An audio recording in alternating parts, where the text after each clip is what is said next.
won't move forward in this country until we actually have police accountability. So the governor has whatever it takes, the intestinal fortitude to say, okay, that's fair. Let me get the police out of police investigation and let me appoint some people with some experience who can do this independently. Because at this point, for all practical purposes, what we saw, what happened to Winston Smith was he was murdered by the police. That's not hyperbole. We have no other evidence. We have no reason to believe this shit. So we are standing against the man the governor called for a investigation into the murder of Winston Smith and Bilal. Thank you.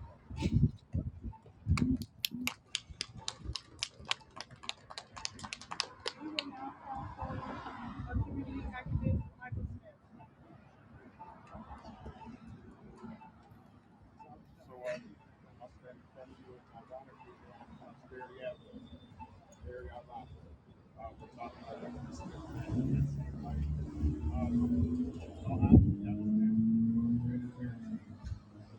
Clarity.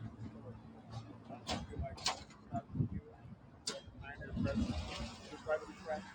Yeah, we continue to demonize black men, Minneapolis and St. Paul. I stand frustrated and concerned. There's a lot of solid men out there that are doing quality things. Year after year, any of us now you can see the kind of individual, kind of character that know. So I repeat, we stand on Prosperity Avenue. Nothing's really changed. Black men are prosperous. We stand in Minnesota, the city of Minneapolis, the city of St. Paul. So please consider this. Our frustration, our pain,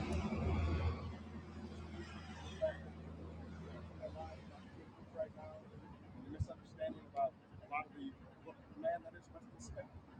How he is being demonized. So yes, I'm going to continue to say this.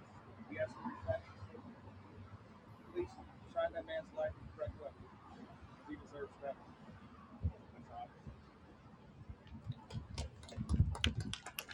We will call for one more speaker, Brandon Cody, and municipal press conference.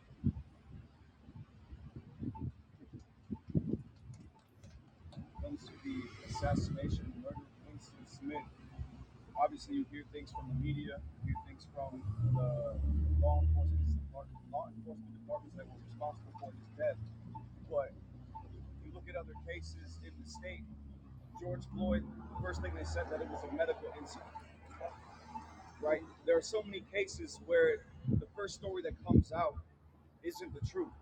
So why us as a community that is hurting, we have no choice but to assume that they're lying to us. That's what we do time and time again until they can bring forward video, until they can bring forward conclusive evidence that paints the picture that they're trying to paint, which it never does. Then maybe we'll start to believe them. However, in a case like this, why is there no video evidence? At first, they tried to say, well, the marshals are not allowed to, but that was what rescinded in 2019, and they were supposed to be implementing that. However, Mona Doman was taking her time and didn't get that implemented in Alva. We had the Hennepin County, Ramsey County sheriffs that were a part of this task force. After they do something wrong, then they draw out of that task force and say, that probably isn't the best thing for us to be doing. Why does it take an assassination, a murder, loss of life, to then learn maybe that's not the best thing that we should be doing?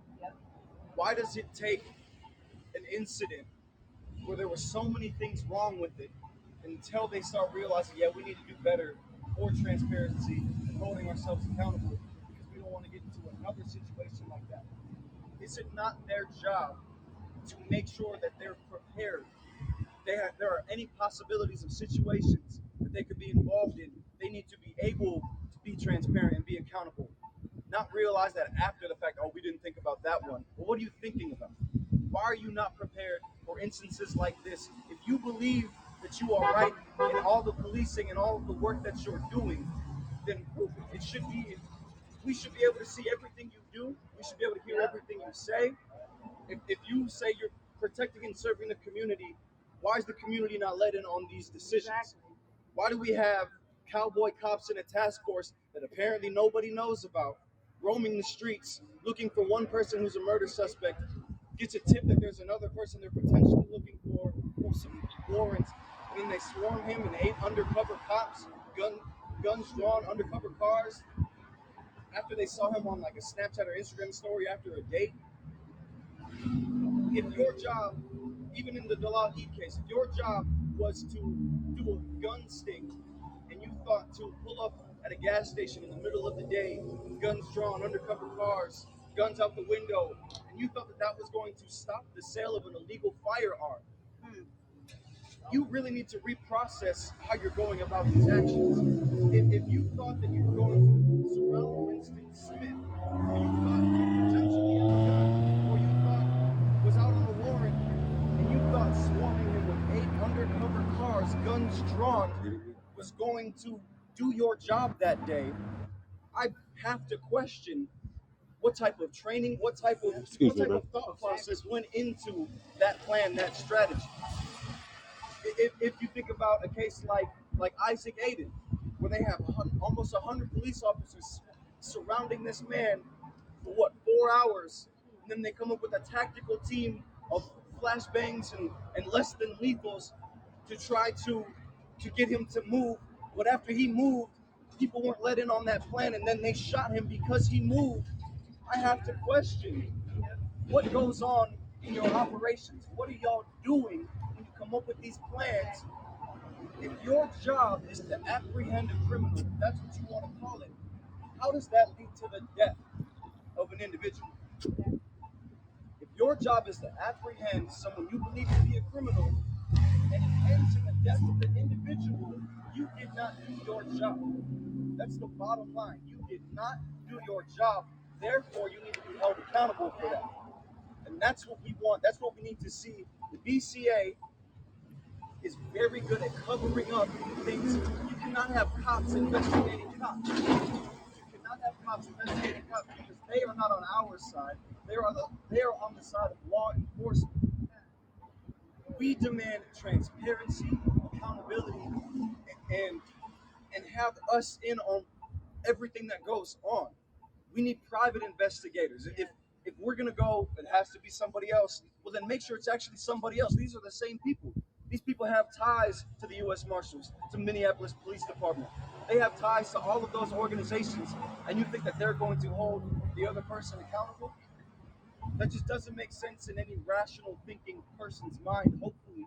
And if it does make sense to you, I'd love to have a sit-down conversation with you so I can explain to you why you're wrong. But we need to get systems in place where these things don't continually happen. We need to get systems in place, procedures in place that already assume the worst things that could happen so that they're not backtracking and saying, oh, we got to do better the next time. Well, how many next times does it take until there are no more next times? Until there are no more black bodies 6 feet under killed at the hands of law enforcement? And that's what we're going to keep being out here demanding answers for and pushing for, is so that we, other black men, black women, black non-binary folks aren't killed at the hands of law enforcement, and then they'll say, oh, we'll do better next time. Simply unacceptable.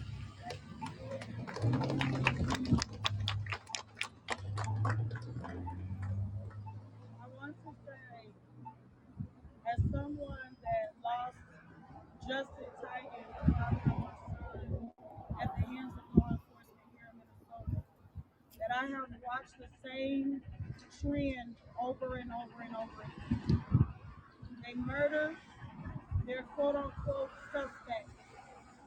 Once they murder the suspect, then the media slanders our loved one. They twist the story. If they were telling the truth about Winston's murder, everything would be the same. There would be no reason to switch up their narratives over and over and over again as they did already. The witness in the car would have the same story as the law enforcement. Why does the witness have a different story than the BCA and everybody else? The person that was sitting right next to Winston when he was executed has a different story than the BCA and the other law enforcement.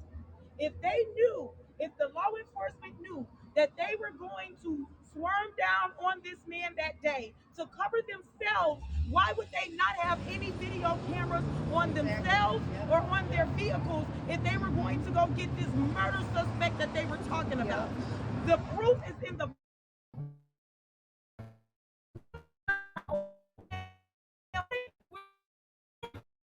right in front of us. The were doing.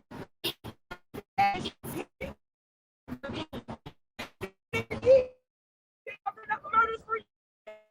I knew when they and taunted other people before, and I knew that.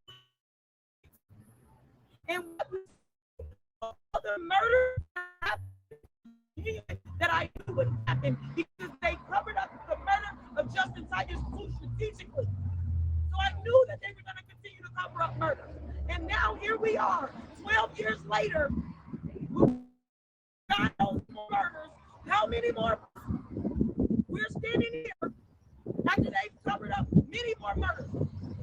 The same way they altered my son's father video is the same way they altered the Laid video. They blurred it out. So what happened? Isaac hated. They blurred out the video. So we couldn't see what really happened. At the point that they're not even blurring it out. They're just saying it doesn't even exist.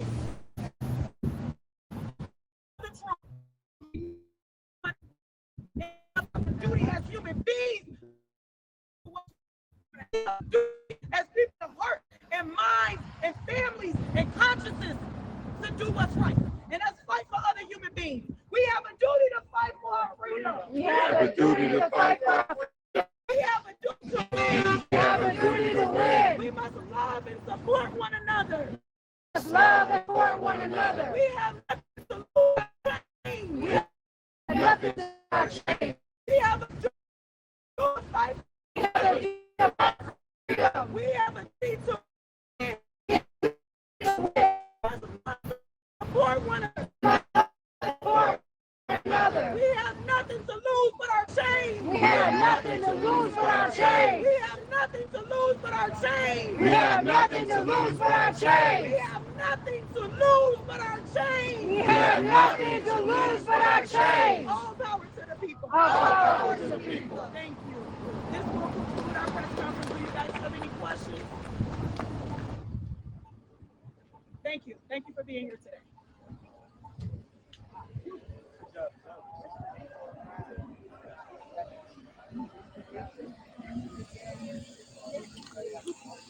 All right, so that was the press conference demanding justice for Winston Smith,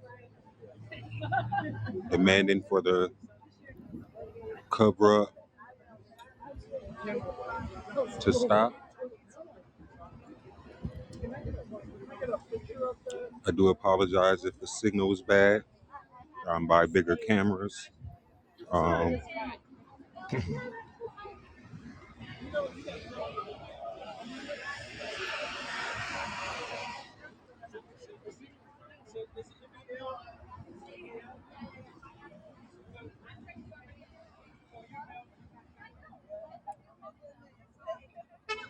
do apologize for the last feed.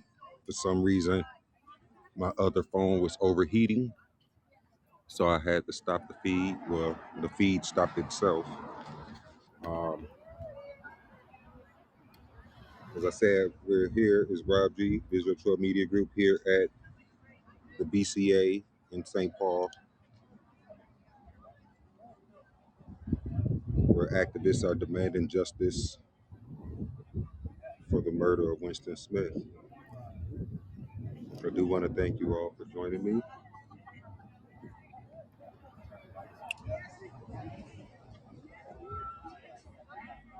Please share, like, and subscribe.